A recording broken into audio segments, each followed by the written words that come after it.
I'll tell you what's different this time. I mean, in the past, whether it was with Pierre Trudeau or any of a successive number of federal politicians, the fight was always how much additional wealth can be extracted from Alberta to benefit Ottawa. That was always what the fight was before. We've never faced a government that wants to shut our economy down and wants to shut down our energy industry and wants to phase out our oil and natural gas workers to their own detriment. That's what makes this different, is that the aspirations, the ideological aspirations that have been put on the table with targets pulled out of the air by politicians who know nothing about our local environment and how unachievable it is, it's my job to make sure that they understand that it is unachievable, that it does not only harm us, it harms them.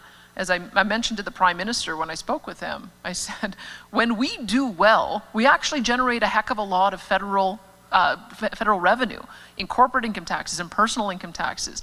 The federal government has its own issues in trying to get to a balanced budget. There is no margin for them in shutting down our economy or shutting down our industry or chasing away investment.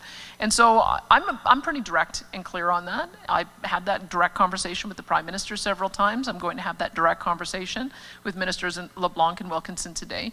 And I'm hopeful that we'll be able to find the areas that we can work together, because there's such an appetite on the part of our industry to be investing in the kind of technologies that they want to see that will reduce emissions. There should be the ability to have a kumbaya moment. I think that was just your term. But the fact of the matter is there's a hard line. We're just not shutting down our oil and natural gas industry. We're not phasing out our oil and natural gas workers.